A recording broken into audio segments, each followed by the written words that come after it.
예, 반갑습니다. 안녕하세요. 예, 우리 신입 찬양대원 덕분에 여러 가지 소리가 아주 풍성하게 난다고 좋아하시는데요. 더 풍성한 소리가 날 수 있도록 우리 저기 그냥 충분히 뭔가를 할 수 있는 지금 나이임에도 아무것도 하지 않고 계신 분들이 딱 계십니다. 제가 눈이 벌써 마주치고 있죠. 눈을 싹 돌리는데 뭐라도 좀 하는 것이 좋습니다. 그래서 더 풍성한 소리가 날 수 있도록, 더 은혜로운 찬송이 될 수 있도록, 그렇죠, 이대 경제님. 또 이렇게 함께 이렇게 좀 할 수 있으면 좋겠다 싶은 생각을 이렇게 해봤습니다. 어쨌든 뭐 세상 노래가 아니니까 또 우리 하나님께 드리는 찬송이기 때문에, 또 찬양이기 때문에 뭐 목소리가 좋고 나쁘고는 상관이 없습니다. 뭐 잘 부르고 못 부르고도 상관이 없습니다. 받은 은혜를 감사할 줄만 알면 되고, 또 그것을 부족하지만 내 목소리로 표현하고 싶다라는 마음만 있다면 또 하나님이 기쁘시게 받으실 거라고 확신하기 때문에 말씀을 드립니다. 주님 오시기 전에 꼭 뭐라도 좀 하고 가는 것이 좋겠습니다. 기도하겠습니다. 은혜와 자비가 풍성하신 살아 역사하시는 우리 아버지 하나님, 진심으로 감사를 드립니다. 하나님을 등지고 죄 가운데 살아가던 저희들의 삶에 먼저 찾아와 구원해 주셔서 남은 때를 복스러운 소망 가운데 살고 있음을 참으로 감사를 드립니다. 주님 다시 오시는 그날까지 주님이 세우신 몸된 교회 안에서, 또 주님이 함께 역사하시는 교제 안에서 온전히 거하다가 주님 오시는 그날 부끄럽지 않은 모습으로 설 수 있도록 매일의 삶 가운데 함께 해주시고 또 도와주시기를 거듭 부탁을 드립니다. 오늘 주님의 사랑을 입은 우리 김천교회 사랑하는 식구들 이렇게 주님의 이름으로 한자리에 불러 기쁨의 교제를 나누게 하심을 감사합니다. 또한 저에게 말씀을 주셔서 앞으로 우리에게 주어진 소중한 시간들을 무엇을 위해 사용해야 할지, 또 어떻게 살아야 할지 교훈해 주심에 감사드립니다. 주 성령님께서 각 사람의 심령 가운데 같이 계셔서 친히 말씀해 주시고 깨우쳐 주셔서 더욱 힘있게 남은 때를 주를 위해 살 수 있도록 인도해 주시기를 부탁을 드립니다. 마땅히 이 자리에 함께 있어야 되지만 여러 가지 사정과 형편이 여의치 못해서 함께하지 못한 식구들도 혹 있을까 합니다. 어디에 있든지 무엇을 하든지 모든 사정과 형편을 아시는 우리 하나님께서 일일이 기억해 주시고 도와주셔서 다음 주에는 꼭 이 자리에 함께할 수 있도록, 이 축복의 자리에 함께 머물 수 있도록 마음과 발걸음을 인도해 주시기를 부탁을 드립니다. 이제 무엇보다도 내일부터 계획되어 있는 대전도 집회, 또 앞서 말씀을 전하게 되실 이 정국 목사님에게 먼저 함께 해주셔서 은혜의 복음이 유감없이 담대히 전해지게 하시고, 또 먼저 구원받은 우리 식구들의 간절한 기도와 희생을 통해 소중한 영혼들이 다시 태어나는 것을, 새 생명을 얻는 것을 볼 수 있도록 한 주간 함께 해주시고 도와주시고 인도해 주시기를 같은 마음으로 기도합니다.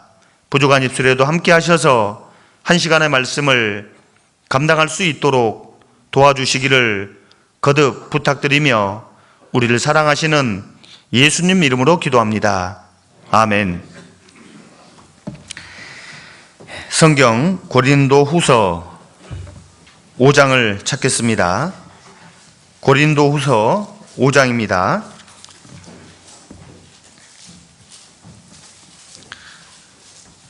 신약 고린도 후서 5장 20절 21절입니다.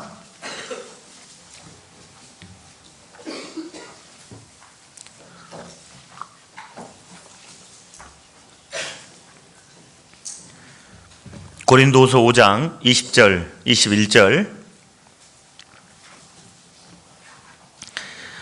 두 절을 찾으셨으면 천천히 함께 읽겠습니다.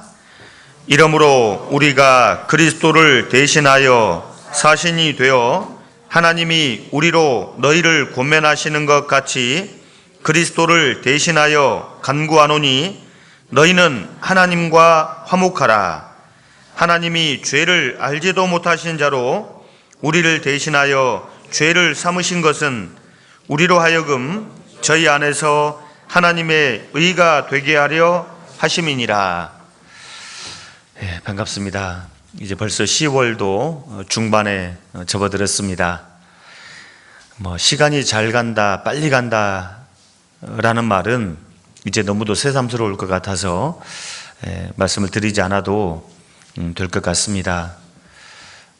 요새 좀 아침 저녁으로 쌀쌀한 정도가 아니라 춥죠. 이제 보일러를 이렇게 돌리지 않으면 추워서 잠을 잘 수 없는 그 정도 추위가 이렇게 성큼 이렇게 다가왔습니다.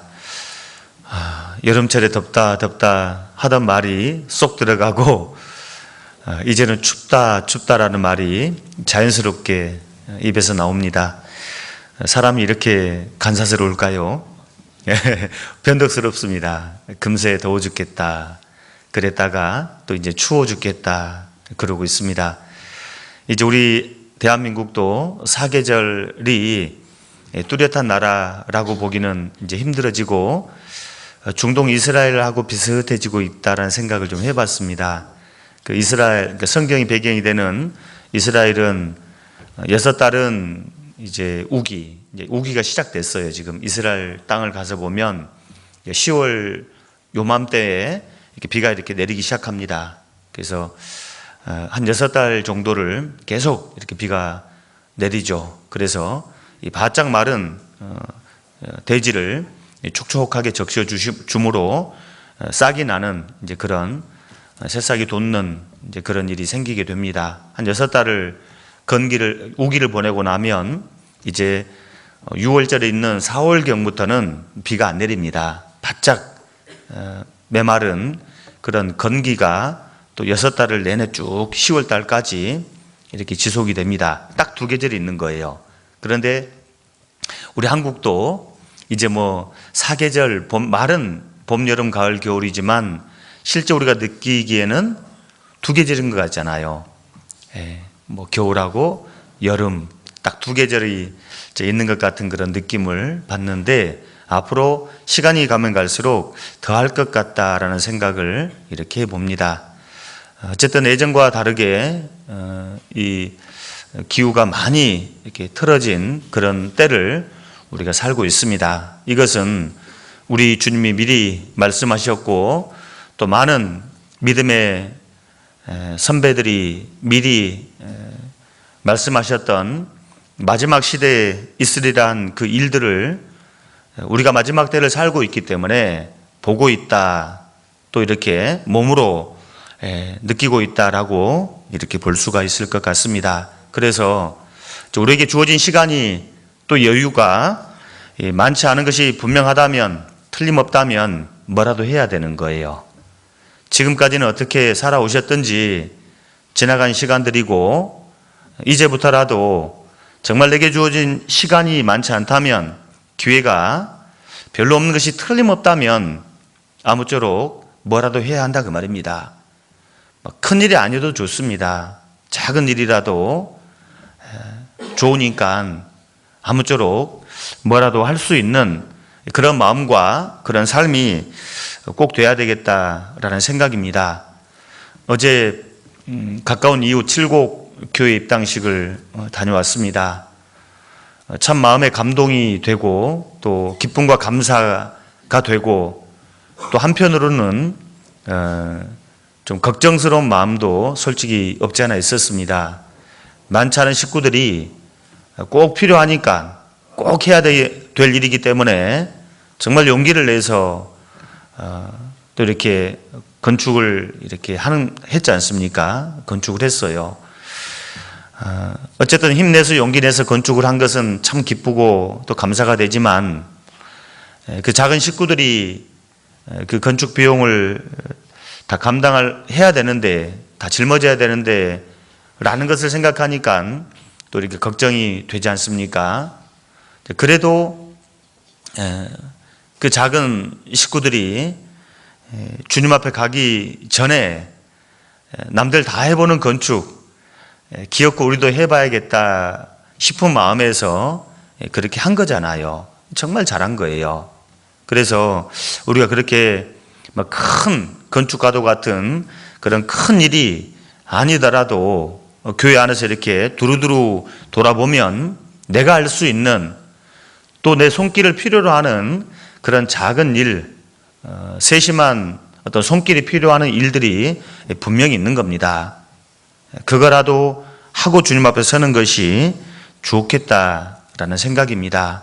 그리고 무엇보다도 우리 구원받은 그리스도인으로서 자신의 신분을 망각하지 않고 무엇을 위해 살아야 하는지 또 무엇을 위해 존재하는지를 꼭 기억하는 가운데 마땅히 해야 될 일을 하고 주님 앞에 가는 것이 도리이겠다 또한 생각해 봅니다. 그래서 오늘 그리스도를 대신한 사신이라는 제목으로 우리가 왜 하루를 살아야 하는지 또 어떻게 살아야 하는지를 이 성경을 통해서 교훈을 좀 받아보려고 합니다.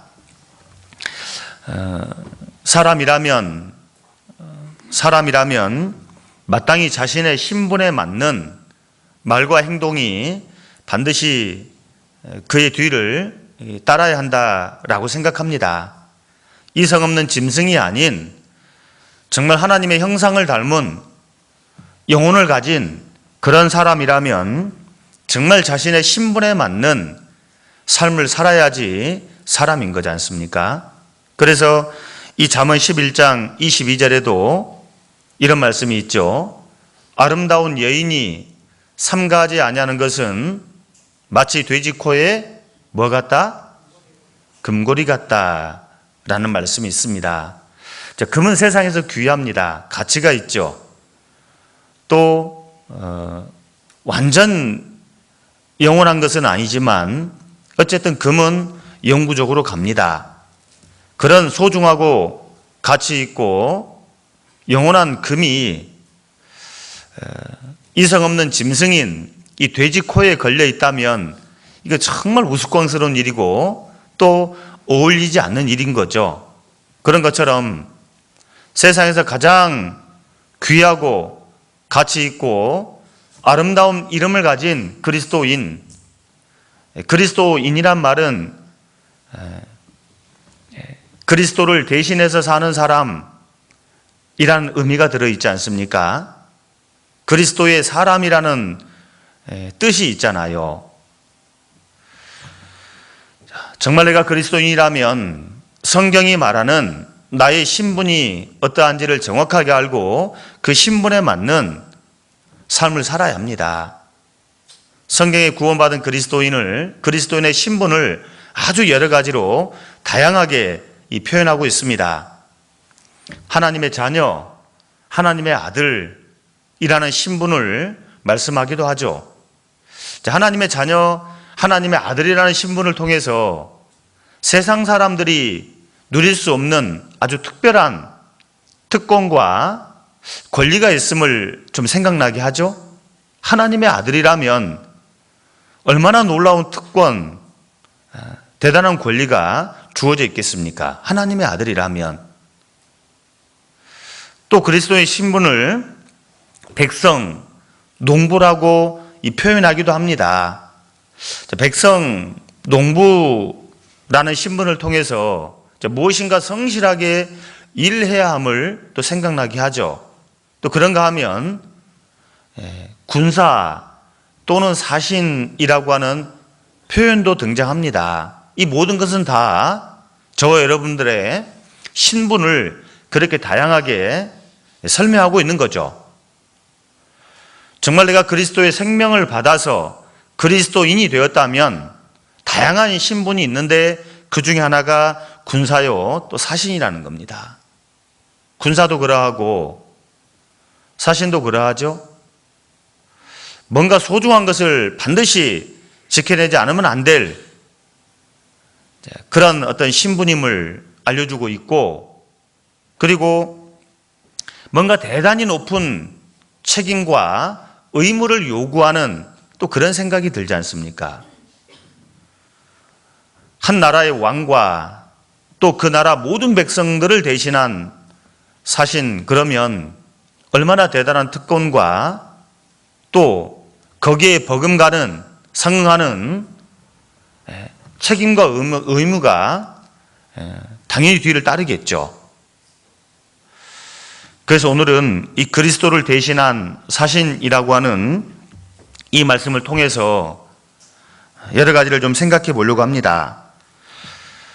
이 사신이라고 하는 말은 이제 원래 한자로 하여금 사자에다가 신하 신자를 쓰게 됩니다.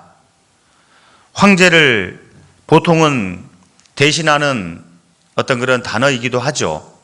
황제가 보낸 어떤 대사를 사신이라고 이렇게 과거부터 표현해 왔던 겁니다. 자, 왕이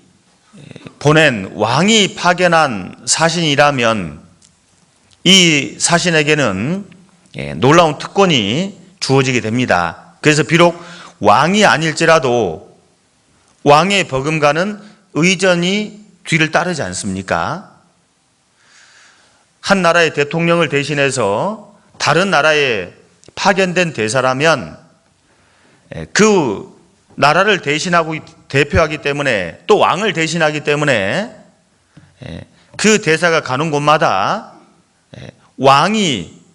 한 나라를 대신하는 왕이 누릴 수 있는 그런 특권들, 또 의전들이 반드시 뒤를 이렇게 따르는 것을 우리가 뉴스나 또 다른 어떤 TV 매체들을 통해서 우리가 보고 있습니다. 사실은 왕을 대신하고 있기 때문에 엄청난 특권이 분명히 주어지는 겁니다. 그래서 다른 나라 왕 앞에서도 머리를 숙이지를 않는 거예요, 사실요. 왜? 비록 자신은 왕은 아니지만 왕을 대신해서 보냄받았기 때문에 다른 나라 왕 앞에서도 당당할 수가 있는 겁니다. 비굴하지 않게 당당하게 행동할 수가 있는 거죠. 그건 대사가, 다른 말로 사신이 가진 특권이다라고 할 수가 있을 겁니다. 그렇지만 그만큼의 특권만큼의 책임도 반드시 있죠. 왜냐하면 한 나라의 왕을 대신하고 있기 때문에, 그리고 모든 국민을 대신하고 있기 때문에 마땅히 자신의 말과 행동의 책임을 져야 한다라고 하는 책임감도 반드시 뒤를 따르는 겁니다. 그리스도를 대신한 사신이라면 분명 누릴 수 있는 특권이 있습니다. 반면에 책임도 있다는 사실을 기억해야 합니다. 사람은 본성적으로 특권만을 생각하고 누릴 수 있는 권리만을 좋아합니다. 그런데 반드시 기억할 것은 져야 될 책임과 의무도 뒤따른다고 하는 사실을 기억해야 하는 겁니다. 예수님께서 이 땅에 오셨습니다. 그리고 12제자를 불렀죠. 그 12제자를 12사도라고 부릅니다. 그런데 이 사도라는 이 단어도 보내심을 받은 자란 뜻이 있잖아요. 결국 사도라는 말이나 사신이란 말은 같은 의미를 가지고 있는 겁니다. 한 나라를 대신해서, 왕을 대신해서 보냄받은 자, 사신이죠. 그리스도를 대신해서 보내심을 받은 자, 사도인 겁니다. 사도로서 마땅히 사도이기 때문에 누릴 수 있는 특권들이 있었던 겁니다. 그런데 그들은 사도이었기 때문에 반드시 짊어져야 될 책임과 의무도 있었던 거예요. 그런데 이 바울 사도는 정말 위대한 사도일 수밖에 없는 것이 자신이 그리스도를 대신해서 보냄을 받은 자라는 사실을 항상 기억하고 있었기 때문에 이 바울 사도는 자신이 마땅히 사도로서 사용할 수 있는 특권이 있었음에도 불구하고 그 특권 사용하기를 조심했던 겁니다. 자신이 짊어져야 될 책임과 의무가 너무도 크고 무겁다는 사실을 알고 있었기 때문에 혹시 자신의 책임과 의무를 망각할까 싶어서, 소홀히 할까 싶어서 자신이 쓸 수 있는 특권, 권리를 오히려 포기하는 그런 삶을 살았던 사람이 바울 사도인 거예요. 고린도전서 9장에 보면 바울 사도 자신이 사도로서 당연히 사용할 수 있는 권리가 3가지가 있다라고 말씀합니다. 그 중에 첫 번째가 뭐였어요? 생각이 안 나죠. 바울 사도가 말씀하잖아요. 나도 다른 사도들처럼 먹고 마시는 권이 있다. 먹고 마실 수 있는 권이 있다. 권리가 있다. 그리고 두 번째는 다른 사도 베드로처럼 아내 된 자매를 데리고 다닐 권도 있다. 권리도 있다. 즉 결혼할 권리도 있다. 그리고 세 번째, 다른 사도들처럼 교회로부터 지원을 받으면서 후원을 받으면서 전도할 수도 있다. 그렇지만 이 3가지 사도로서 사용할 수 있는 권리를 내가 하나도 사용하지 않겠다라고 말합니다. 우리는 그리스도를 대신해서 보냄받은 사람들입니다. 사신들인 거예요. 그런데 우리는 하나님의 아들로서, 하나님의 자녀로서 누릴 수 있는 특권, 권리만을 생각하니까 또 다른 신분인 군사로서 마땅히 소중한 것을, 가치 있는 것을 지키고 보호해야 될 이 책임과 의무는 소홀히 하는 겁니다. 사신으로서 그리스도를 대신한 그런 의무가 있다는 것을 우리는 놓치고 사는 거예요. 정말 내가 그리스도를 대신해서 보냄받은 이 신분이 사신임을 분명히 기억한다면 우린 때로는 바울 사도처럼 먹고 마시는 것도 뒤로 미뤄야 할 겁니다. 왜? 책임감이 그만큼 있으니까. 내게 주어진 의무가 있으니까. 먹고 마시는 것도 소중하지만 그것을 뒤로 할 수도 있는 거예요. 아브라함에게 종이 있습니다. 그리고 아들이 있습니다. 아들은 이삭이고 종은 엘리에셀이죠.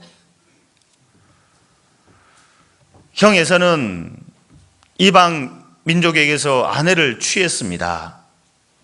그렇지만 그 이삭만큼은 아브라함이 자신의 고향 땅에서 아내를 준비해주고 싶었지 않습니까? 종 엘리에셀을 이제 고향 땅으로 보냅니다. 엘리에셀이 정말 기도 가운데 하나님께서 형통한 길을 주셨잖아요. 어쩌면 그렇게 기도가 딱 끝남과 동시에 이삭의 신부감이 앞에 와 있는 거잖아요. 그리고 자신이 하나님 앞에 서원한 대로 그 요구 조건을 정확하게 충족시키는 그런 아내 될 리브가가 앞에 딱 와 있잖아요. 최소한 우리 주인의 아들의 신부감이 되려면 이 정도로 인정이 넘치고 이 정도로 성실한 그런 여자가 아니면 안 됩니다 라고 기도했는데 그 모든 조건을 딱 갖춘 리브가가 앞에 탁 와 있잖아요. 놀랍게도. 이제 리브가가 엘리에셀을 자기 집으로 초대해 갑니다. 잔뜩 이제 아브라함을 대신해서 보냄받은 사람이 엘리에셀이잖아요. 그러니까 리브가의 부모는 그 엘리에셀을 종 보듯이 했어요? 아니면 아브라함 보듯이 한 겁니까? 아브라함 보듯이 한 거잖아요. 종이면 저 헛간에다가 그냥 조그마한 상에다가 그냥 보리밥에 된장국 하나 차려주고 먹든지 말든지 종이라면 그렇게 해도 돼요. 그런데 이 엘리에셀은 아브라함을 대신해서 왔기 때문에 리브가의 부모는 마치 아브라함을 보듯이 아브라함을 대하듯이 크게 차려놓은 겁니다. 그걸 보자마자 엘리에셀이 내가 아브라함을 대신해서 왔기 때문에 주인을 대신해서 왔기 때문에 그래 이 정도는 차려야지 냠냠 맛있게 먹었습니까? 아니잖아요. 분명 엘리에셀은 주인 아브라함을 대신해서 왔기 때문에 그냥 먹어도 문제는 없습니다. 맛있게 먹어도 문제는 안 돼요. 그런데 이 엘리에셀은 자신이 쓸 수 있는 권리가 있지만 그걸 포기하고 마치 바울 사도처럼 포기하고 자신에게 주어진 아주 큰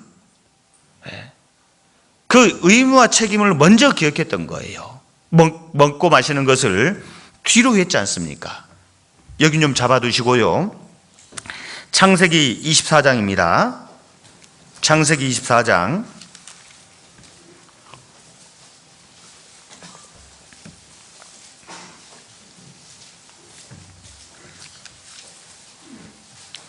창세기 24장.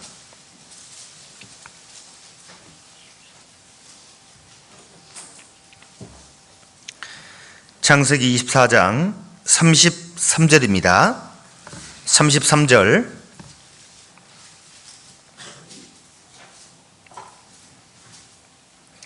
자, 32절은 제가 읽겠습니다.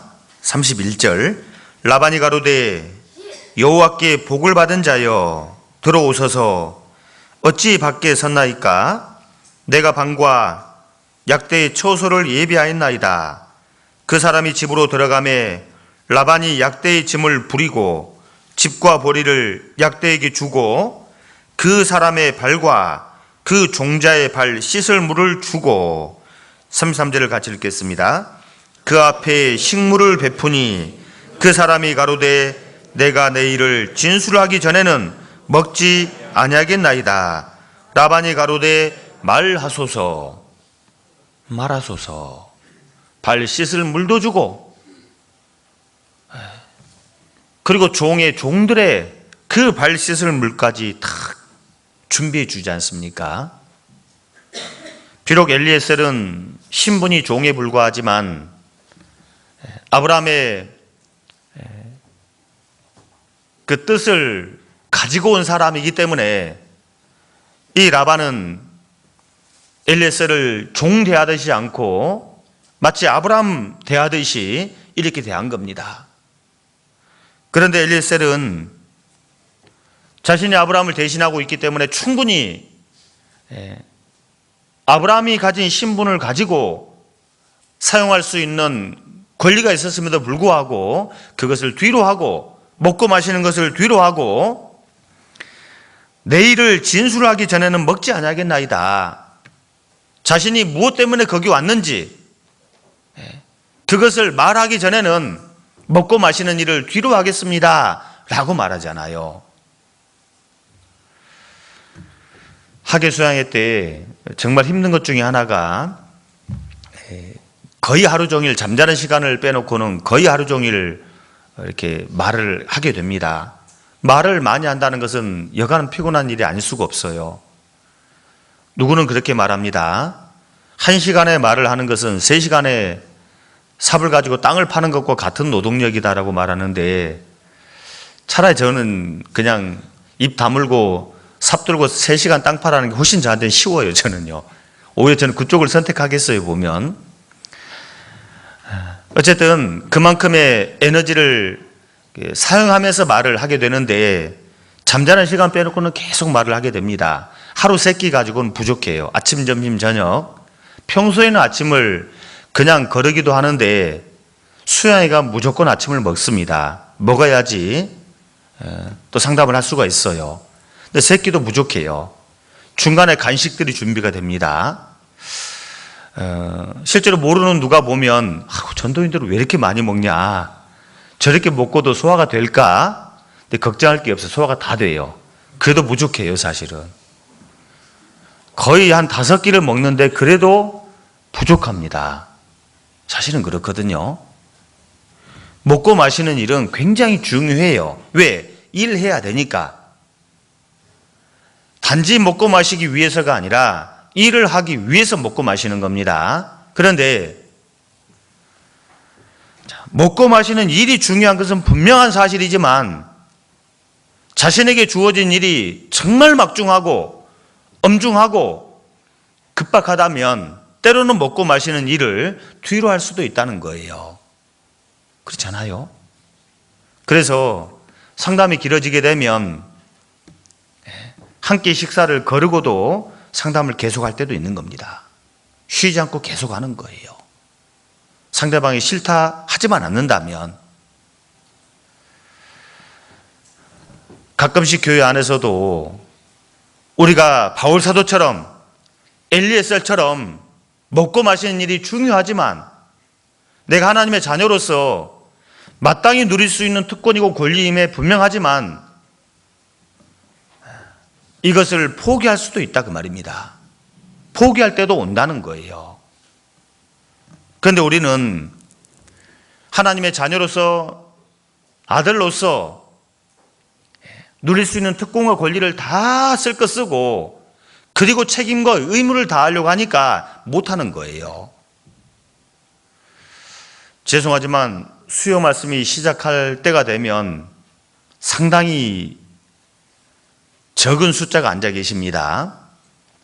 물론 직장에서 일하시고 또 씻고 또 이렇게 차려입고 옷을 갈아입어야 되니까 뭐 그러기 위해서 많은 시간이 필요하다는 건 압니다. 자, 씻고 또 옷을 갈아입고 그리고 저녁을 드시고 그리고 교회를 향해 오시잖아요.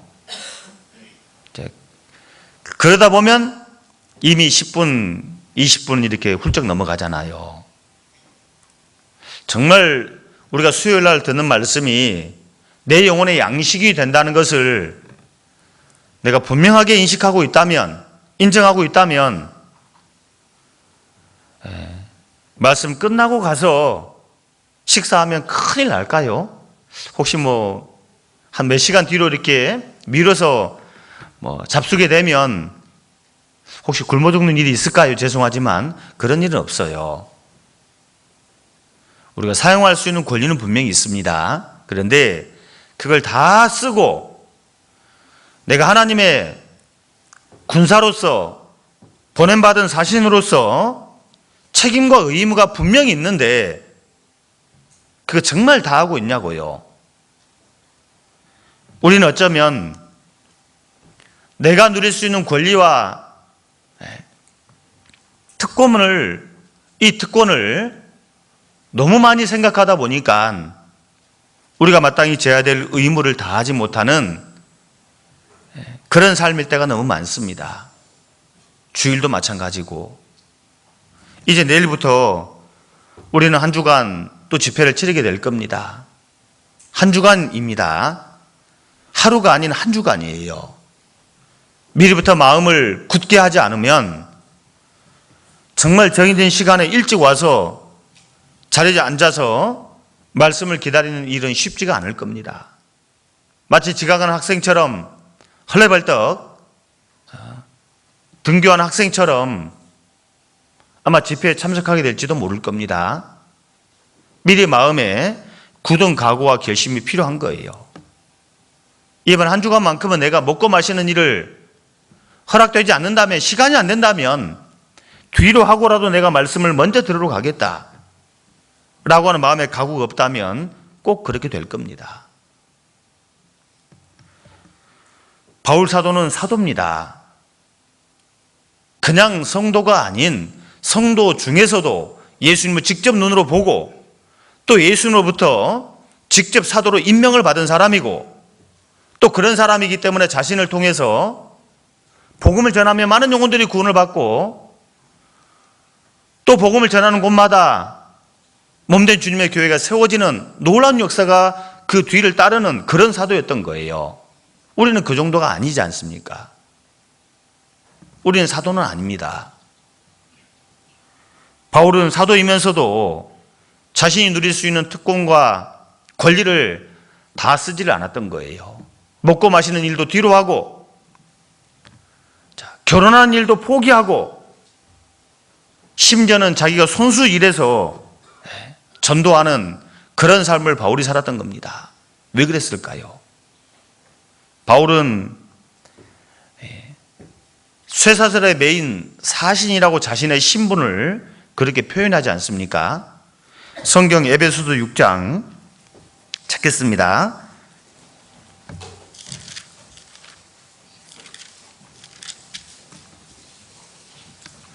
에베소서 6장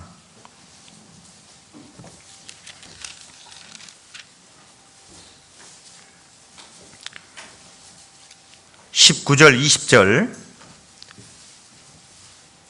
에베소서 6장 19절 20절입니다. 찾으셨으면 함께 읽겠습니다. 또 나를 위하여 구할 것은 내게 말씀을 주사 나로 입을 벌려 복음의 비밀을 담대히 알리게 하옵소서 할 것이니, 이 일을 위하여 내가 쇠사슬에 매인 사신이 된 것은 나로 이 일에 당연히 할 말을 담대히 하게 하려 하심이니라. 바울레가 쇠사슬에 매인 사신이 된 것은 그랬습니다. 바울은 복음을 위하여 사신이 됐습니다. 쇠사슬에 매인 사신이 된 거예요. 다른 성경 사도행전 28장 20절에 보면 이스라엘의 소망을 인하여 내가 이 쇠사슬에 매인 바 되었나니 그랬거든요. 이스라엘 민족이 간절히 소망하는 것은 그리스도였지 않습니까? 실제로 그들의 소망대로, 소망하는 대로 예수님이 오셨고 복음을 완성해 놨는데 이 유대인들은 그것을 알지를 못했던 거예요. 이 바울 사도는 먼저는 이방인이 아닌 동족에게 복음 전하기를 간절히 원했던 겁니다. 그런 바울 자신의 신분을 사신은 사신인데 쇠사슬에 매인 사신이다 항상 묶여 있었던 거예요. 복음 전한 일 때문에 감옥에 갇혀서 쇠사슬에 매이기도 하고, 그런데 사실 묵상을 해보니까 하나님의 자녀를 어떻게 세상 쇠사슬이 묶을 수 있겠습니까? 이 쇠사슬은 눈에 보이는 사슬이고 실제 바울을 꽁꽁 묶어서 꼼짝 못하게 만든 것은 사랑의 줄이었던 거예요. 우리 찬양도 그렇게 부르지 않았습니까? 오직 주의 사랑에 매여, 사랑에 매여. 눈에 보이는 쇠사슬보다 보이지 않는 주님의 사랑의 줄이 바울 사도를 꽉 붙잡고 있었던 겁니다. 바울도 사람으로서, 인간으로서, 또 사도로서 마땅히 누릴 수 있는, 사용할 수 있는 많은 것들이 있었지만 이걸 다 뒤로 했던 거예요. 포기했던 거예요. 왜? 그것보다 훨씬 더 주님의 사랑이 귀했고, 또 그것들보다도 자신의 영혼을 구원하신 주님이 자신을 사도로 삼아주시고 또 이방인에게 복음 전하라는 부탁을 하셨기 때문에 그 줄에 매여서 바울은 평생을 살았던 거예요. 먹고 마시는 일도 뒤로 하고 결혼도 뒤로 하고 모든 것을 뒤로 하고 바울은 살았던 겁니다. 어제 입당식에 우리 유아 목사님 또 말씀하셨습니다. 시편 116편 12절, 여호와께서 내게 주신 모든 은혜를 무엇으로 보답할꼬. 여러분, 저 짧은 한 구절의 말씀 속에 특권과 책임이 같이 들어있다는 거 아십니까? 묵상해 보셔요. 여호와께서 내게 주신 모든 은혜를, 이건 특권이잖아요. 선민 유대인도 아직도 받지 못하는 특권이지 않습니까? 세상 많은 사람들 중에서 우리보다 잘난 사람이 얼마나 많습니까? 지혜자가 얼마나 많습니까? 권세자가 얼마나 많습니까? 그런데 그들은 아직도 주님의 사랑을 모르지 않습니까? 그런데 별것 아닌 내가 그 주님의 사랑을 알고 있잖아요. 이건 특권일 수밖에 없는 거예요. 여호와께서 내게 주신 모든 은혜 특권입니다. 그러면 그것만 좋아하고 있으면 될까요? 무엇으로 보답할고 이건 먼저 이 특권을 받은 사람, 누리고 있는 사람이 져야 될 책임 아닙니까? 의무 아니에요? 이 말씀도 마찬가지입니다. 내가 죽지 않고 살아서 여호와의 행사를 선포하리로다. 은혜 받은 사람들이, 은혜 받은 자가 마땅히 생각해야 될, 마땅히 짊어져야 될 책임과 의무를 저렇게 말씀하는 거잖아요. 무엇으로 보답할고? 바울이 복음의 비밀을 담대히 전하기 위해서 쇠사슬에 매인 사신이 된 것처럼 우리도 동일하게 복음을 담대히 전함으로 주님의 사랑의 줄에 매여 있는 사신인 거예요. 사신인 거예요. 정말 내가 하나님 앞에 신분이 사신이라면 때로는 먹고 마시는 일을 뒤로 미뤄야 할 때도 있습니다. 때로는 쉬는 일을 뒤로 미뤄야 할 때도 있어요, 분명히. 때로는 쓰고 싶어도 쓰는 일을 뒤로 미뤄야 할 때가 분명히 있는 겁니다. 왜? 사신이니까. 사신도 그냥 사신이 아닌 그리스도를 대신한 사신이기 때문에 먹고 싶어도 뒤로 미뤄야 할 때가 있고, 쉬고 싶어도 뒤로 미뤄야 할 때가 있고, 쓰고 싶은 것이 있어도 뒤로 미뤄야 할 때가 분명히 있는 거예요. 사신이기 때문에. 그리스도를 대신하고 있기 때문에 그렇다 그 말입니다. 그리스도를 대신한 사신임을 꼭 기억해야 하는 겁니다.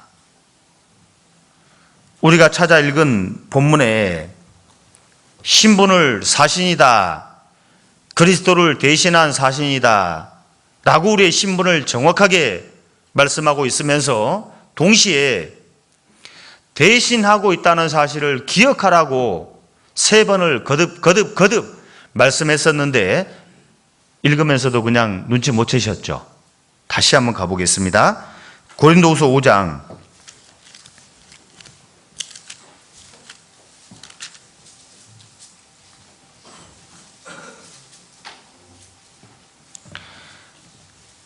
20절, 21절 제가 다시 읽겠습니다. 이러므로 우리가 그리스도를 대신하여 사신이 되어 하나님이 우리로 너희를 권면하는 것 같이 그리스도를 대신하여 간구하노니 너희는 하나님과 화목하라. 하나님이 죄를 알지도 못하시는 자로 우리를 대신하여 죄를 삼으신 것은 우리로 하여금 저희 안에서 하나님의 의가 되게 하심이니라. 마땅히 심판받을 우리의 죄는 예수님이 가져가시고, 그리고 예수님이 이 땅에서 오셔서 3년 반, 짧게는 3년 반의 공적인 삶을 사셨고 길게는 넓게는 33년의 생애를 사셨습니다. 그런데 예수님에게는 죄가 없지 않습니까? 온전히 의로운 삶을 사셨습니다. 그 의로움을 우리에게 넘겨주셨잖아요. 마땅히 죽어야 될 우리 대신 예수님이 죽으시고 자신의 생명을 우리에게 넣어주신 거지 않습니까? 그리고 우리에게 부탁하시기를 나를 대신해서 죽어가는 영혼들에게 생명을 전해달라고 부탁하시지 않습니까? 우리는 그리스도를 대신하고 있는 사람들이라는 사실을 반드시 기억해야 하는 겁니다. 정말 내가 그리스도를 대신하고 있는 그런 사람이라면 이제 필요 없어. 다른 것은 필요가 없는 거예요. 온전히 나의 전 생애를 통해서 반드시 그리스도만 높아져야 할 겁니다. 그리고 그리스도만 드러나야 할 겁니다. 그리스도도 드러나고 나도 드러나고 그리스도도 높아지고 나도 높아지는 그런 일은 없는 거예요. 온전히 그리스도만 높아지면 되는 거예요. 온전히 그리스도만 드러나면 되는 겁니다. 그렇잖아요. 한 나라를 대신해서 또 왕을 대신해서 보냄받은 사신이라면 뭐 자기 자랑을 늘어나야 할까요? 아니지 않습니까? 그 사신을 통해서 왕이 드러나고 왕이 높아지고 또 그 사신을 통해서 그 나라, 그 민족이 드러나야지 제대로 된 사신이지, 자기 자랑 실컷 늘어놓은 사신이라면 그건 올바른 모습의 사신이라고 볼 수가 없는 겁니다. 여러분, 세례 요한도 보냄받은 자라는 거 아시죠? 자, 예수님의 그 길을 예비하고 평탄케 하기 위해 보냄받은 자 세례 요한. 세례 요한도 일종의 사신인 겁니다. 세례 요한의 삶이 온전히 자기 자신을 드러내거나 높이는 삶은 아니었던 거예요. 한때 많은 제자들을 이 세례 요한이 거느리고 있었습니다. 그런데 예수님이 딱 나타나셨잖아요. 많은 사람들이 한때 자기를 따르다가 예수님께로 돌아가는 겁니다. 측근 제자들이 시기심이 발동을 한 거예요. 선생님, 많은 사람들이 예수께로 갑니다. 이거 어찌 합니까 이거? 라고 측근 제자들이 물었을 때 세례 요한이 뭐라 합니까? 딱 한마디 하잖아요. 그는 흥하여야겠고 나는 쇠하리라. 그렇죠. 세례 요한은 어디까지나 예수님을 증거하고 예수님을 드러내고 예수님을 높이기에 보냄받은 자입니다. 그런데 예수님은 높이지 않고 자기만을 높이면 이건 보냄받은 자가 아니게 되는 거잖아요. 그는 흥하여야겠고 나는 쇠하리라. 요한복음 3장 30절에 그렇게 되어 있습니다. 정말 우리가 이런 마음을 가지고 살아야 해요. 하루를 살더라도 나를 통해서 나를 보내신 그리스도가 드러나고 그리스도가 높아지는 그런 삶을 하루를 살더라도 살아야 하는 겁니다. 사신이 잘나서가 아니잖아요. 왕이 사신으로 삼아 주었기 때문에 사신이지, 사신 자기가 잘나가지고 그냥 다른 나라에 파견되는 것이 아니지 않습니까? 그렇기 때문에 온전히 왕과 한 나라를 대신하는 사신이라면 왕과 나라를 드러내야 하는 것처럼 우리는 그리스도를 대신한 사신이기 때문에 만왕의 왕 대신 그리스도를 드러내고 그리고 그의 나라 천국을 증거하는 것이 우리의 마땅한 삶이다 그 말입니다.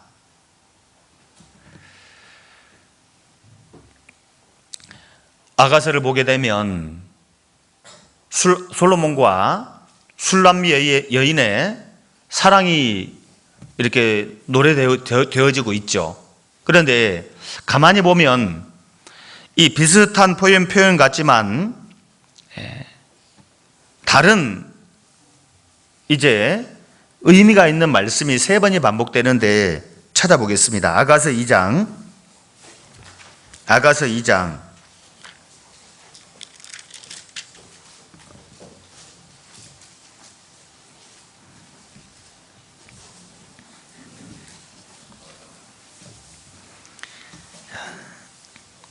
2장 16절, 아가서 2장 16절, 구약 960페이지 2장 16절을 제가 읽겠습니다. 나의 사랑하는 자는 내게 속하였고 나는 그에게 속하였구나. 그가 백합화 가운데서 양떼를 먹이는구나. 자, 건너가서 6장 3절입니다. 6장 3절. 6장 3절. 나는 나의 사랑하는 자에게 속하였고 나의 사랑하는 자는 내게 속하였다. 그가 백합화 가운데서 그 양떼를 먹이는구나. 비슷한 말씀이 반복되고 있는 것처럼 보이죠? 자, 한 군데 더 보겠습니다. 7장 10절. 7장 10절 함께 읽겠습니다. 나는 나의 사랑하는 자에게 속하였구나. 그가 나를 사모하는구나. 비슷하게 보이지만 자세히 보면 완전히 다릅니다. 가정에서 남편과 아내가 신혼 초에는 서로 기싸움을 합니다. 초장에 잡아야 돼. 초장이 못 잡아놓으면 평생 고생해. 그래서 초장에 서로 기싸움을 하죠. 이게 이제 2장 16절이에요. 당신은 나를 위해서 존재한다. 자기가 딱 먼저 높아져 있는 겁니다. 자기 중심이 돼 있는 거예요. 남편은 남편이 중심이 돼서 아내는 집에서 밥하고 빨래하고 애 키우고 당연히 그렇게 해야 돼. 딱 자기 중심이 돼 있죠. 또 아내는 아내 입장에서 자기 중심이 돼서 신랑 당신은 열심히 밖에 나가서 돈 벌어오고 또 그걸로 끝이 다 아니다. 설거지도 해주고 이렇게 뭐 이렇게 집안 청소도 해주고 해줘야 한다. 자기가 딱 중심이 돼서 막 욕을 합니다. 불행할 수밖에요. 시간이 조금 지나면 6장 3절이 되죠. 이제 많이 양보를 합니다. 양보를 많이 하는데 양보를 하면서도 꼭 토를 달아요. 토를. 내가 이만큼 해줬으니까 당신도 이 정도는 해야지. 나만 계속 이렇게 해야 돼? 나만 희생하고 헌신해야 돼? 내가 이 정도 해줬잖아. 그러니까 당신도 그만큼 해줘야지. 토를 꼭 다는 겁니다. 이게 6장 3절이에요. 근데 마지막 7장 10절에 와서는 상대방이 어떻게 하든지 나란 존재는 당신을 위해서 존재합니다. 당신만 있으면 됩니다. 남편은 아내를 높이고 아내는 남편을 높이는 그런 가정일 때 행복한 가정이 된다 그 말입니다. 아내는 마땅히 성경적으로 보더라도 남편을 위에 둬야 할 겁니다. 앞세워야 할 겁니다. 높여야 할 겁니다. 성경은 분명히 말씀합니다. 형제의 중심, 남자 중심이라고. 남자가 머리라는 머리. 그런 것처럼 우리는 그리스도를 대신한 사신이기 때문에 그리스도가 처음에는 구원받을 때는 예수 그리스도는 나를 위해 존재한다고 생각하는 거예요. 당연히 죄인이 나를 구원하기 위해서 십자가에 죽으시고 피 흘리셔야 된다고 생각합니다. 그런데 시간이 지나서 신앙생활을 좀 더 하다 보면 그런 게 아니었구나. 어쩌다 나 같은 사람이 구원을 받았을까? 받은 은혜가 감사하니까 그만큼을 또 보답하는 삶을 삽니다. 그러면서 또 뭔가를 요구를 해요. 내가 하나님 이 정도 했으니까 하나님도 뭔가를 좀 해줘야 되는 거 아니에요? 요구를 해요. 그런데 정말 신앙이 성장하고 성숙하게 되면 더 이상 뭔가를 하나님께 바라지 않습니다. 마치 바울 사도처럼 자신의 모든 것을 다 들여서라도 주를 섬길 수만 있다면, 주를 기쁘시게 할 수만 있다면, 또 주님이 드러나고 주님이 높아질 수만 있다면 내 같은 건 1000번, 100만 번을 죽어도 아깝지 않다라고 생각을 하는 거예요. 7장 10절에 딱 되는 겁니다, 이게요. 참으로 신앙이 성장하고 성숙하면 이렇게 딱 되는 거예요. 우리는 이미 받은 은혜로도 충분합니다. 모자람이 없습니다. 이미 넘치도록 주셨어요. 더 주시지 않아도 더 이상 오늘 이 시간부로 하나님의 은혜가 더해지지 않는다 하더라도 우리는 하나님 앞에 원망할 것이 없는 거예요. 근데 자꾸 뭔가를 때를 쓰고 그러지 않습니까? 우리는 그리스도를 대신한 사신이기 때문에 그리스도만 증거되고 높아지고 드러남에 만족할 수 있는 그런 신앙이 되어야 할 겁니다. 그리고 그리스도를 대신하고 있기 때문에 우리는 그리스도의 성품을 드러내야 할 겁니다. 자신의 성질을 드러낼 것이 아니라, 성품을 드러낼 것이 아니라, 우리는 그리스도를 대신하고 있기 때문에 그리스도의 성품을 드러내야 하는 겁니다. 예수님 말씀하셨습니다. 나는 마음이 온유하고 겸손한 사람이다 라고 말씀합니다. 그런 그리스도를 대신한 사신이라면 우리도 마땅히 온유하고 겸손한 사람이 되어야 하는 거예요. 온유하고 겸손한 사람이 되어야 합니다. 솔로몬의 신하들은 솔로몬을 높였습니다. 솔로몬을 드러냈습니다.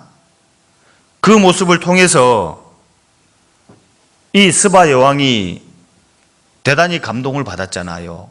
그렇잖아요. 열왕기상 10장 열왕기상 10장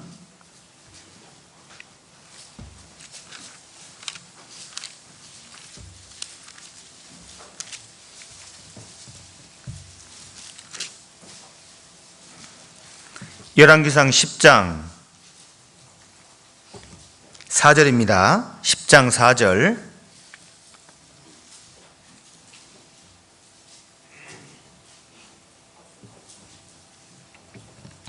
자, 10장 4절 제가 읽겠습니다. 스바 여왕이 솔로몬의 모든 지혜와 그 건축한 궁과 그 상의 식물과 그 신복들의 좌석과 그 신하들의 시립한 것과 그들의 공복과 술 관원들과 여호와의 전에 올라가는 층계를 보고 뒤에 같이 읽겠습니다. 정신이 현황하여. 이 솔로몬 좌우에 시립하고 있는 신하들, 그 제도, 또 솔로몬이 건축한 성, 이걸 보고 이 스바 여왕이 정신이 하나도 없는 거예요. 감탄사를 연발할 수밖에 없었던 겁니다. 이런 것처럼 정말 우리가 그리스도를 대신한 사신이라면 이제 내일부터 치르는 전도 집회, 한 주간 대집회에 정신이 없으면 안 되는 거예요. 자, 우리가 학예 수양회를 이렇게 하게 되면 뭐 거의 한 10,000명을, 이제 올해는 10,000명을 넘기기가 어려웠죠. 소망관을 재건축하고 있기 때문에 일부러 수를 이렇게 제한했는데, 작년 같은 경우는 10,000명을 넘어갔지 않습니까? 사람이 어찌나 많은지, 막 그냥 사람이 막 때로 그냥 밀려 이동하잖아요. 이렇게 자기가 걸을 필요가 없어, 애써서 그냥 밀려가잖아요. 막 이렇게. 그런데도 너무도 질서가 딱 있잖아요. 정리가 되어 있지 않습니까? 그걸 보고 처음 수양에 참석하신 분들이 대단히 감동을 받지 않습니까? 우리가 집회를 치를 때도 마찬가지예요. 우리는 그리스도를 대신한 사신이기 때문에 안정된 심령에서 정말 질서 있게 누가 뭐라 하지 않아도, 마치 임군이 없어도, 대장 메뚜기가 없어도 때를 지어 나아가는 메뚜기처럼 한 주간 집회를 그렇게 딱 치러야 하는 겁니다. 꼭 내가 있어야 될 자리, 내가 해야 될 일들을 알고 스스로 이렇게 착착착착 해 나간다면, 이방인 스바 여왕이 이걸 보고 정신줄을 놨던 것처럼, 또 이 솔로몬의 은혜와 지혜를 구했던 것처럼 인도되어 온 분들이 동일한 감동과 동일한 것을 구하게 될 거라고 보여집니다. 안정된 심령이 꼭 필요한 거예요. 우리 주님을 닮은 온유한 이 심령이 반드시 있어야 하는 겁니다. 자기 성품을 있는 대로 드러내서는 안 되는 거예요. 왕과 나라를 대신해서 파견된 사신이라면 자기 생각대로, 자기 성질대로 일을 처리해서는 안 될 겁니다. 아무리 화가 나도, 아무리 마음에 들지 않아도 한 나라를 대신하고 있는 사신이기 때문에, 왕이 자신을 믿고 보낸 사람이기 때문에 철저하게 자기 자신을 다스리지 않겠습니까? 나는 마음이 온유하고 겸손하니 반드시 온유한 심령이 있어야 되는 거예요. 사나우면 안 돼요. 사나우면. 사람마다 기질들은 각각 다릅니다. 날 때부터 온유한 기질을 가진 분도 있지만 대부분은 살아온 과정, 삶 속에서 이 온유한 심령을 가지기보다는 사나운 심령을 대체로 많이 가지게 됩니다. 그런 사나운 심령을 가진 채로 우리가 구원을 받은 거예요. 구원받을 때 이게 없어진 건 아니거든요. 아직 속에 있어요, 그대로. 한 주간 집회를 치르는 동안 내내 가정에서 남편과 아내가 서로를 향해서 사나운 생각이나 사나운 말을 주고받아서는 안 될 겁니다. 교회 안에서도 동일한 거예요.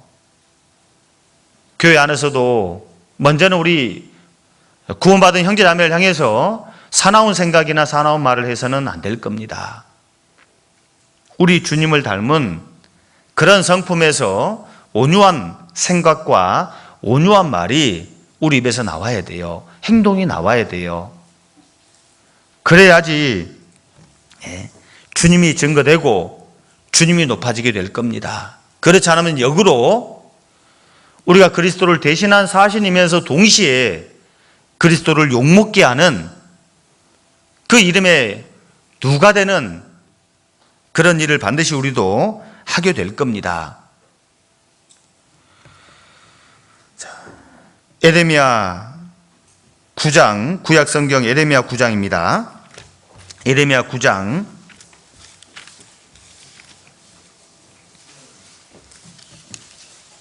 에레미야 9장 7절부터 9절까지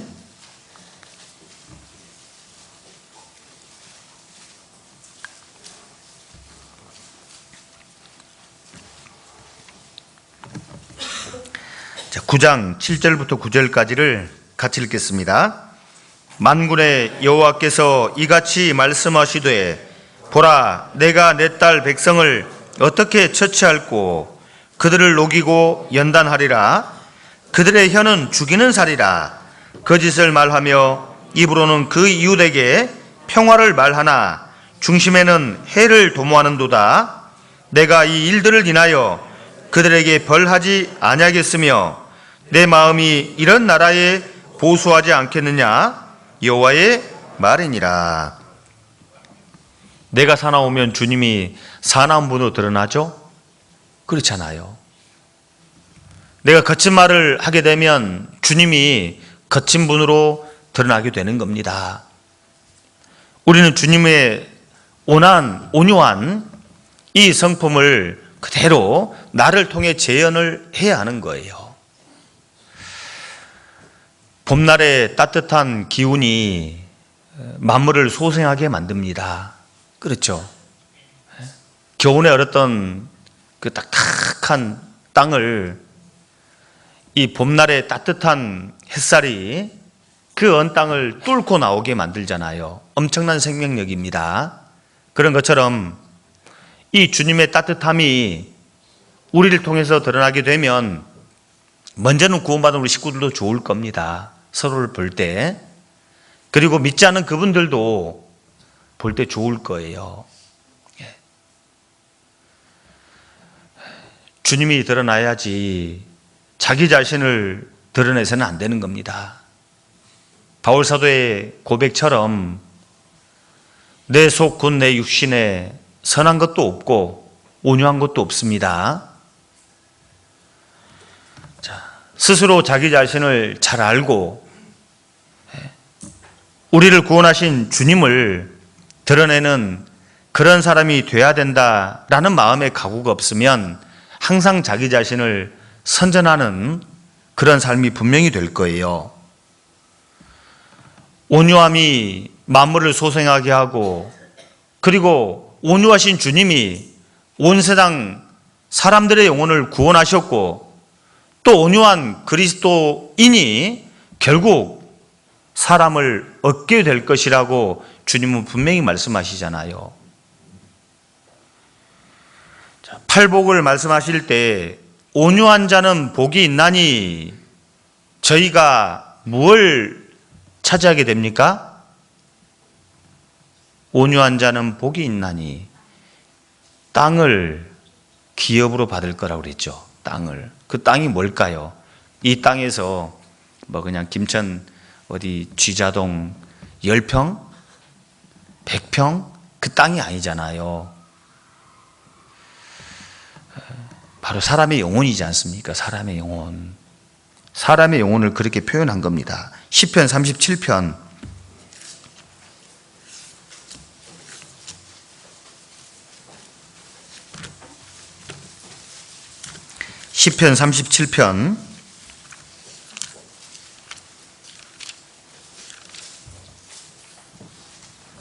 37편 11절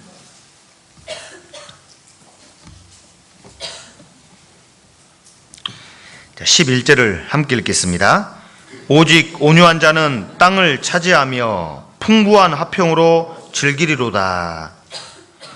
세상 땅을 한만 차지해 본들 주님 재림하시는 그날 아무것도 아닌 게 되죠. 온 세상 땅이 자기 거라 할지라도 주님이 재림하시는 그날 하나 가치가 없어지게 되는 겁니다. 그리스도를 대신한 사신들이 그리스도의 성품, 온유한 성품을 드러냄으로 말미암아 그 따뜻함에 법눈 녹듯이 녹아서 결국 구원을 받게 되면 우리가 차지하는 것이 뭐예요? 10고을 권세를 차지하라. 5고을 권세를 차지하라. 주님 나라에 들어가서 상급과 영광으로 누리게 될 거라고 분명히 말씀하지 않습니까? 함부로 말해서는 안 될 겁니다. 특히나 집회기간 동안에는 우리가 좀 말조심을 좀 더 해야 할 겁니다. 자신의 본성대로 행동해서는 더더욱 안 될 겁니다.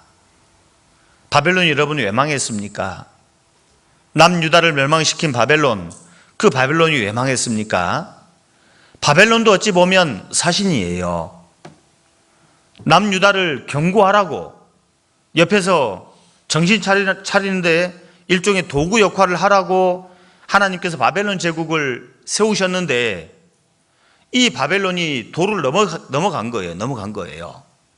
적당한 선에서 이 이스라엘 백성들 중에서 남유다를 그 신앙을 일깨우는 데까지만 딱 거기서 그쳐야 됐었는데 이 바벨론이 힘이 있는 겁니다.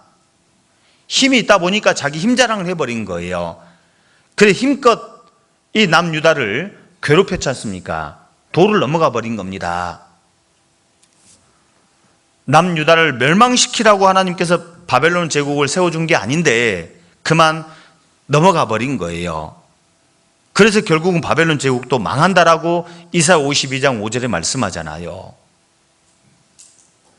바벨론 제국도 일종의 사신이었는데 잘못 행동한 거죠. 이스라엘 백성들도 하나님 보실 때 이방인 앞에 보냄받은 사신 아닙니까?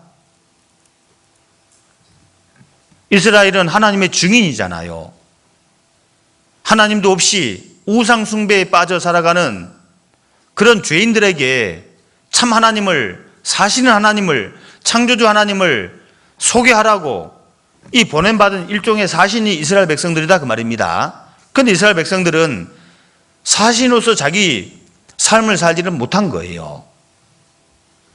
결국 이스라엘 백성들을 통해서 하나님이 드러나기는커녕 하나님의 이름에 누가 되는, 그래서 에스겔 36장에 하나님의 이름이 더럽혀졌다 라는 말씀이 무려 5번이나 반복되고 있습니다.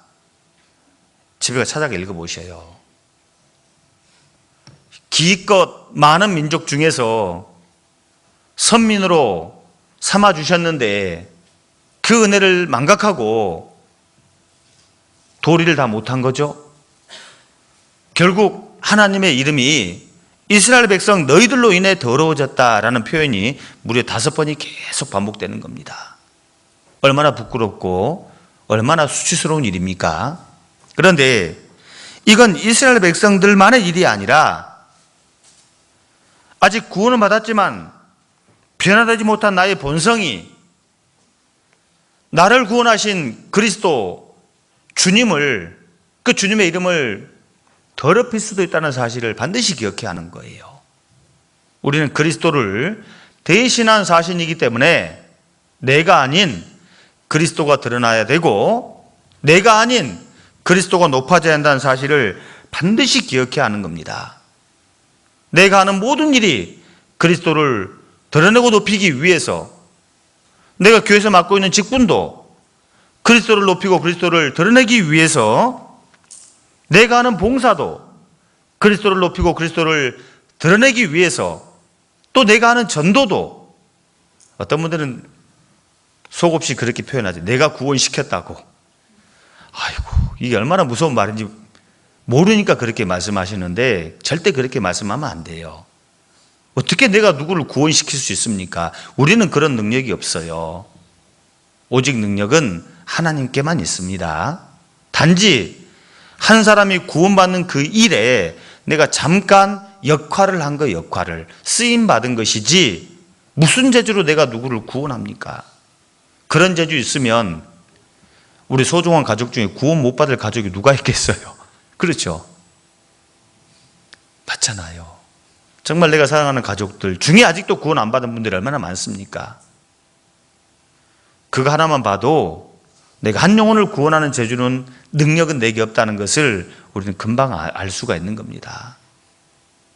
능력은 하나님께만 있다는 사실을 반드시 기억해야 합니다. 그래서 내가 하는 전도도 결국 그리스도를 드러내고 높이기 위해 하는 일이라는 사실을 꼭 기억해야 합니다.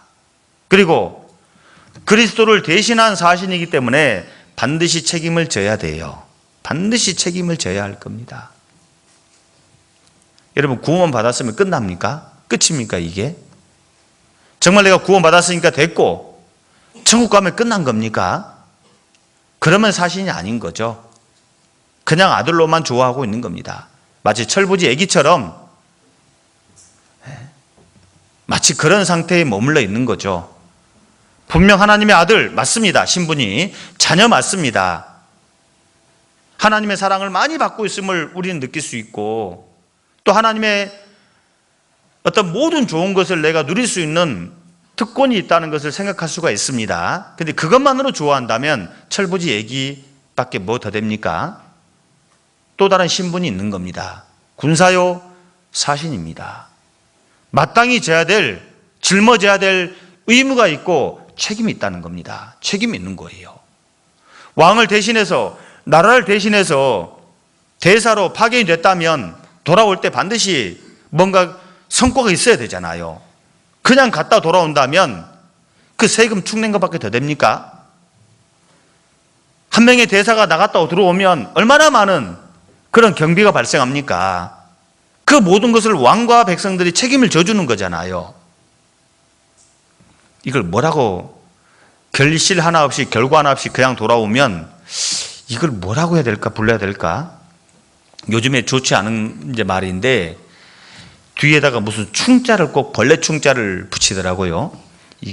만약에 대사로 보냄받았는데 세금만 축내고 전혀 성과도 없이 딴짓만 하다, 죄송합니다, 이게 딴 일만 하다 돌아오는 그런 대사가 있다면 이건 세금충이라고 불러야 할 것 같죠. 세금충인 거예요. 세금충. 책임을 져야 할 거예요. 반드시. 왜? 보냄받았으니까, 믿고 보냈으니까. 그런 것처럼 우리 그리스도인도 반드시 져야 될 책임이 있다는 사실을 성경은 여러 곳에 말씀하는 거예요. 회사원은 출장을 다녀오면 반드시 보고서를 씁니다. 시간을 어떻게 보냈는지, 또 출장비를 어떻게 썼는지, 어떤 회사를 위해 기여를 했는지 보고서를 쓰잖아요. 저도 예전에 직장 다닐 때 보고서를 많이 써봤거든요. 반드시 써야 돼요. 그런 것처럼 우리 그리스도인은 그리스도를 대신한 사신이기 때문에 하나님 앞에 서게 되면 반드시 출장 보고서를 써야 할 거다, 그 말이에요. 성경 그걸 말씀합니다. 누가복음 16장에 불의한 청지기 비유가 나옵니다. 주인이 돌아와 주인이 불의한 청지기에게 묻죠. 내 보던 일을 셈하라. 셈하라 가잖아요. 네가 지금까지 어떻게 집안 사물을 받는지 셈하라 그러죠. 마태복음 25장 달란트 비유에도 주인이 돌아와 저희와 회개할세 그랬거든요. 따져보자 그러잖아요. 누가복음 19장 문화 비유에도 동일한 것이 기록됩니다. 주인이 돌아와 은 준 종들에게 각각 어떻게 장사한 것을 알고자 하여 저희를 부르니 그랬거든요. 여러분, 하나님의 심판대 앞에 심판받을 죄인들이 각각 이제 불려나갈 겁니다. 우리가 집회 때 영상 보듯이 한 사람 한 사람의 이름이 호명되게 되고 이제 그들은 하나님 앞에 끌려나가서 무릎이 꿇려지게 될 겁니다. 그리고 행한 대로 벌을 받겠죠. 우리는 백보자 심판대가 아닌 그리스도를 대신한 사신이기 때문에 그리스도의 심판대 앞에 서게 될 겁니다. 분명 각 사람이 이름이 불려지게 될 겁니다. 그리고 회개할세, 장사 어떻게 했는지 따져보자, 계산하자 라고 하나님 부르실 겁니다. 책임을 져야 할 거다 그 말이에요. 여러분, 책임질 자신 있습니까? 정말 책임질 자신 있으셔요? 내가 오늘 내가 이대로 주님 앞에 선다면 정말 내 삶을 당당히 책임질 수 있는 그런 삶을 내가 살아왔냐 그 말이에요. 책임져야 돼 반드시요.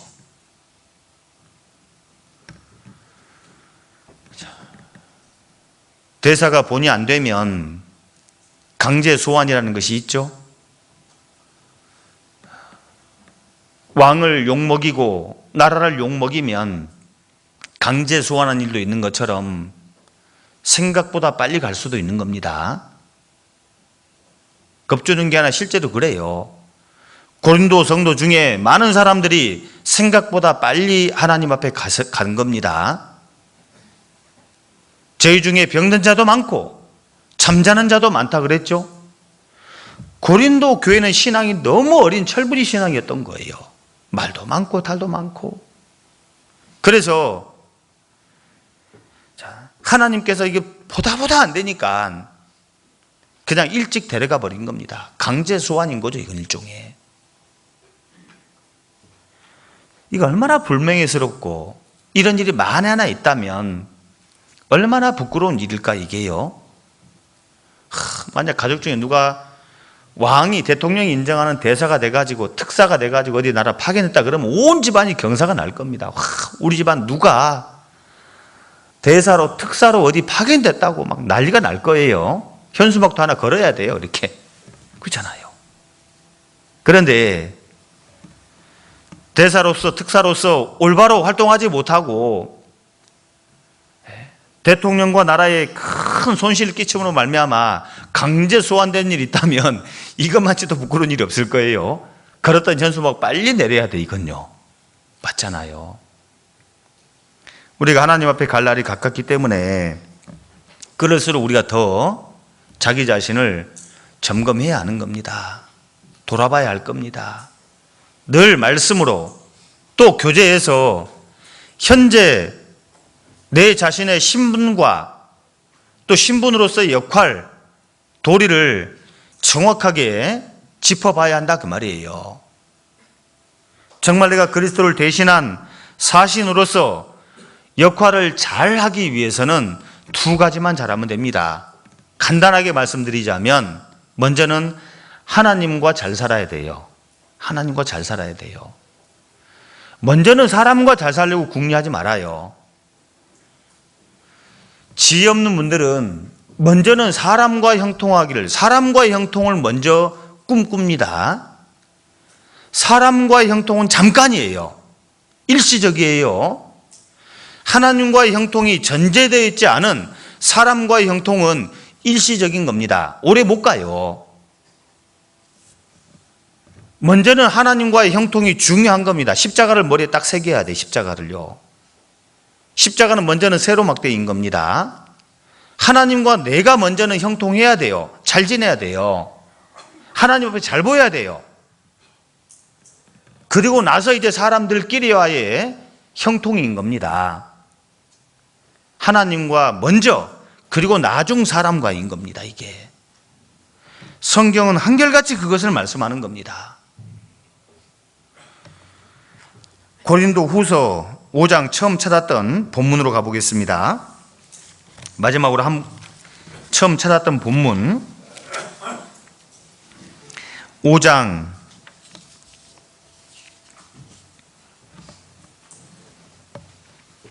18절 19절 18절 19절 제가 읽겠습니다.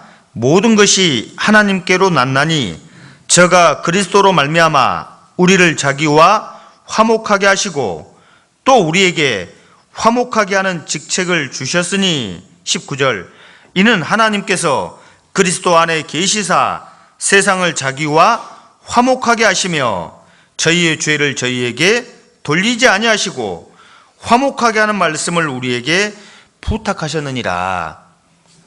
18절은 정확하게 하나님과의 화목을 말씀하고 있고 19절은 세상과의 화목을 말씀하고 있잖아요.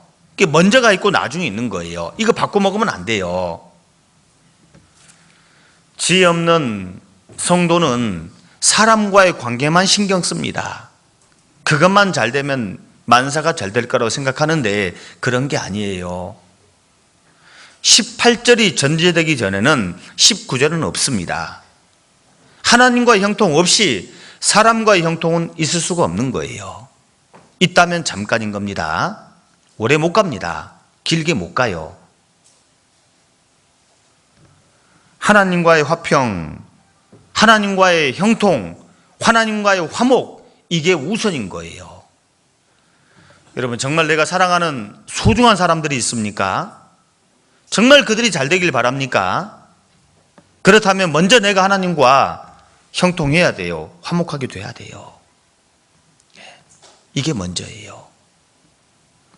그러면 세상과의 화목도 하나님께서 허락해 주실 겁니다. 우리는 그걸 믿을 수 있어요. 주 예수를 믿으라. 그리하면 너와 내 집이 구원을 얻으리라. 그리고 정말 하나님과 화목하게 된 사람이라면, 또 하나님과 형통하고 있는 그런 사람이라면 당연히 19절 세상과도 화목하고 또 세상과의 형통을 위해서도 힘쓰고 있습니다. 여러분 보세요. 정말 내가 하나님과 올바른 관계를 맺고 있고 내가 하나님과 화목하고 있고 또 하나님과 형통한 그런 관계에 있는 사람이라는 것을 어떻게 드러냅니까? 사람과의 형통으로 드러내는 거 이게요. 그 사람과의 형통도 중요하게 생각한다 그 말입니다. 나는 하나님과 형통하니까 됐어. 다른 형제 자매들하고는 그냥 생각 없이 그냥 이렇게 너는 너고 나는 나다 이렇게 절대 하지 않는 거예요. 무슨 이권이 있을 때도 먼저 양보하고 혹 다툼이 있다 하더라도 먼저 사과하는 겁니다. 왜? 내가 지금 하나님과 화목되어 있잖아요. 내가 지금 하나님과 형통하고 있지 않습니까? 그러니까 얼마든지 양보할 수도 있고 얼마든지 먼저 사과할 수도 있는 거예요. 근데 절대 양보 안 하죠. 절대 먼저 사과 안 하죠. 왜 그럴까요? 18절에 안 되어 있으니까 그런 거예요. 하나님과 화목이 안 되어 있기 때문에 당연히 먼저 양보할 수도 없죠. 힘이 어디가 있겠어요. 사과 죽었으면 죽었지 안 하는 거예요. 우리는 그리스도를 대신한 사신이기 때문에 먼저 하나님과 화목해야 되고 그 다음으로는 사람과의 화목인데 먼저 구원받은 우리 식구들일 겁니다. 그리고 구원 안 받은 세상 사람들과의 화목일 겁니다. 우리는 그리스도를 대신한 사신이기 때문에 결과적으로는 십자가를 지신 예수님의 마음을 항상 생각해야 하는 겁니다. 항상 생각해야 하는 거예요. 자, 마지막으로 20절, 21절을 십자가를 지신 예수님의 마음을 생각하면서 읽고 마치겠습니다. 이러므로 우리가 그리스도를 대신하여 사신이 되어 하나님이 우리로 너희를 권면하시는 것 같이 그리스도를 대신하여 간구하노니 너희는 하나님과 화목하라. 하나님이 죄를 알지도 못하신 자로 우리를 대신하여 죄를 삼으신 것은 우리로 하여금 저희 안에서 하나님의 의가 되게 하려 하심이니라. 기도하고 마치겠습니다. 하나님 아버지 감사합니다. 하나님 없이 하나님을 등지고 살던 소망 없는 저희들의 삶에 먼저 찾아와 주시고 또 구원해 주셔서 참으로 감사를 드립니다. 이렇게 많은 사람들 중에 참으로 보잘것없는 저희를 위해 예수님 죽으시고 피 흘리심으로 우리의 모든 죄를 깨끗하게 용서해 주시고 하나님의 아들 자녀 삼아 주심을 참으로 감사를 드립니다. 지금도 변함없는 주님의 사랑 덕분에 하루하루를 살고 있습니다. 더해지는 주님의 사랑에 감동하고 감격할 것만 아니라 우리를 구원하신 그 하나님의 마음, 생각을 항상 기억하게 하셔서 또 우리를 그리스도를 대신한 사신 삼아 주심을 기억하게 하셔서 아무쪼록 이 땅에 있는 동안에 그리스도를 대신해서 부족함이 없는 그런 삶을 살 수 있도록 영육간에 함께해 주시기를 부탁을 드립니다. 아무쪼록 우리를 통해 주님만 드러나고 주님만 높아지고 또 주님이 증거되는 그런 삶을 살다가 주님 오실 때 후회 없이 이 세상 삶을 마무리하고 주님 앞에 설 수 있도록 우리의 삶을 지켜주시기를 거듭 부탁드리며 우리를 사랑하시는 예수님 이름으로 기도합니다. 아멘.